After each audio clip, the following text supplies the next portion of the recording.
Look, this is a damning report on police racism, on discrimination. Today, the police apologized, said they were listening, as you just saw the interim chief say, but there was no action plan.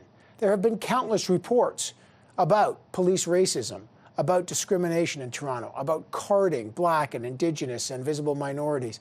But today's report is different only because it comes from the police itself. It's based on their own data. It's based on data previously unseen. So it literally confirms what members of the public have known for a long time from other reports, that yes, systemic racism exists in the force. There's stats on it. It's not an opinion. It's data. It's fact. And that visible minorities are over-targeted. In other words, the threat is coming from inside the precinct. For example, the Black population makes up just 10% of the Toronto population, but they experience close to 23% of the arrests, tickets, and use of force. Let me dig deeper into this for you.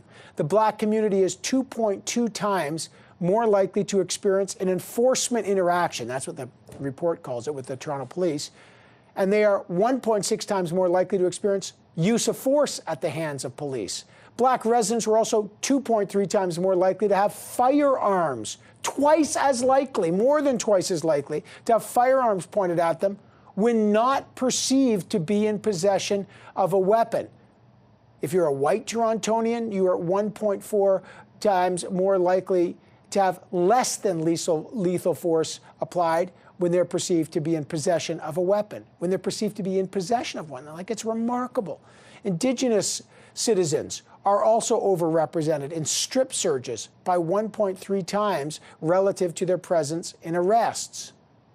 We asked the Toronto interim police chief, James Raymer, to join us. He declined, as did his deputy. We also asked the Toronto Police Association president. They declined. We also asked the Canadian Association of Chiefs of Police. They were unavailable. We asked Mayor John Tory. He was unavailable. None of these people would appear on this program to discuss the findings of this damning report. So how do we get accountability? Well, let's find out what needs to happen.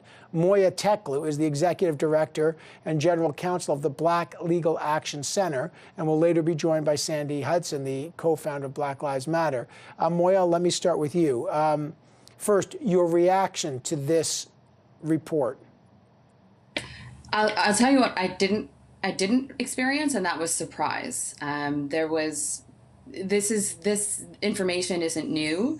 The statistical data we've had for decades. The Ontario Human Rights Commission released a report in 2020 and 2019 that demonstrated much of the same information we're seeing today. Studies have been published on anti-Black racism in the criminal justice system and policing, as early as the 80s and earlier than that, probably. And so I wasn't surprised. I don't know what my reaction was. I don't know what my feeling was, but it wasn't surprised. It was confirmation, I suppose, right. Maybe disappointment, but definitely not surprise. Yeah, and Moya, that's what I said at the beginning. Everybody knew this. Now this is data that the police are saying, but there's no more dodging it by police. This is a fact. This is what even their own statistics have reflected, what decades-long statistics have said. Were you surprised? How about this? Were you surprised that they get the report and there's an apology, but there's no action plan? So, no.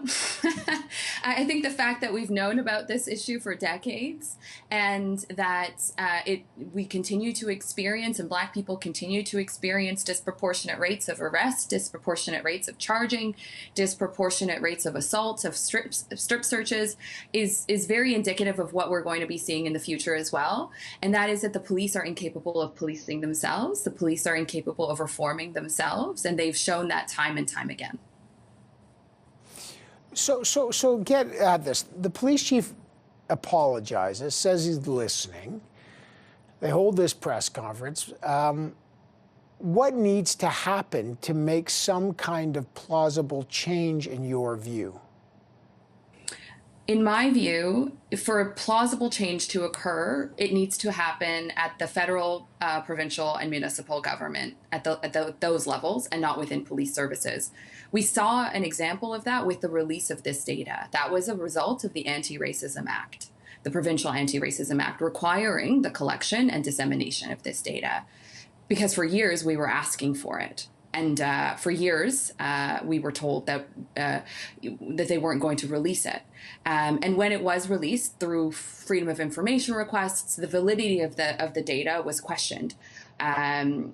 And so what we need is statutory reform. What we need is government action, and specifically a decision to detask the police and decision to redistribute the resources that are being eaten up by a police service that has shown itself to be incapable of protecting and serving Black people. Okay, and I want to put some data on that for our viewers, Moya, if you don't mind. The Toronto Police Service, they have a budget of $1.1 billion. The interim police chief, who declined to join us today, has asked for $25 million more. They have a lot of resources. It's not a resource issue in your view. When you say a redistribution of that kind of money, what do you mean? I mean, we know the federal government themselves have issued a report talking about the social determinants of justice. We know what the factors are that funnel people into the criminal justice system: income, employment, housing, education, health. Access to those services, increasing access to those services will increase public safety. Redistributing the funds away from police services that can only ever react after a crime has occurred to actually preventing crimes from occurring and providing people with a better quality of life, that is what needs to happen. And I just, you talked about the $1 billion budget of the Toronto Police Service. For context, the Black Legal Action Centre is mandated with serving all Black people in the province of Ontario, particularly low-income Black people in Ontario. Police complaints make up the bulk of our complaints of the services that we deliver. We have a budget of $1 million. So, just want to put that out there for comparative purposes. So, yeah. It's remarkable.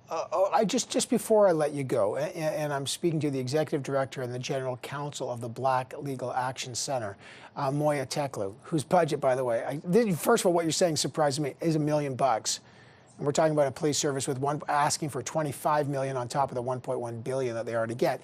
But Moya Teklu, do you think, if you are a resident of Toronto, you're Black, you're Indigenous, you're a visible minority, that after today, after the police chief apologized, anything will actually change? No. I can add more, but really the short answer is no. We've received apologies from the police services in the past, and yet here we are. As you say, no surprise on this data, but it is now, one thing it does do is it ends the doubt about it. There's no way to doubt it. The police have confirmed, but everybody has already all known. Moya Teklu, I really appreciate you joining us. Thank you.